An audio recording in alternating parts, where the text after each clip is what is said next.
তৃতীয় শ্রেণীর ছাত্রছাত্রীরা তোমরা দেখো, আজকে আমি তোমাদের দশমিকের ভগ্নাংশের যোগ শেখাবো। তোমরা একটু বইয়ের পৃষ্ঠা ৭৮টা খোলো। দেখো ৩-এর কয়ের অঙ্কটা আমি দেখাচ্ছি, বোর্ডের দিকে তাকাও। কি আছে? ফার্স্টে আছে ৩.০৪ যোগ ২.০০৪ যোগ ১.০০১। ঠিক আছে, এবার আমি নিচে এটাকে টুকছি। যেহেতু আমাদের স্থানীয় মান বলেনি, তাই জন্য আমাদের স্থানীয় মান লেখার এখানে প্রয়োজন নেই। স্থানীয় মান বললে স্থানীয় মান লিখতে হবে। ৩.০৪ ঘরটা যেহেতু দশমিকের পর আর বাকি দুটো ৩টে করে ঘর আছে বলে এখানে একটা শূন্য দিয়ে ঘরটাকে তোমরা পূরণ করতে পারো, তাতে তোমাদের যোগ করতে সুবিধা হবে। তারপর আছে ২.০০৪, তারপর আছে ১.০০১।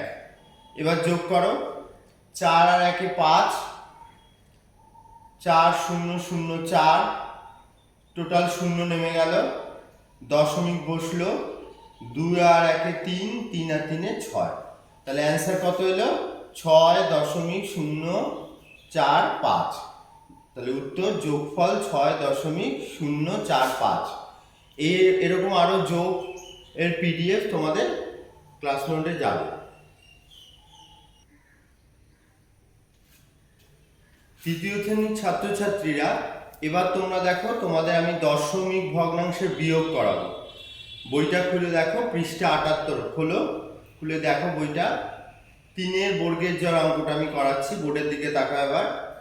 ১০.০০৩ বিয়োগ ১.০০৪।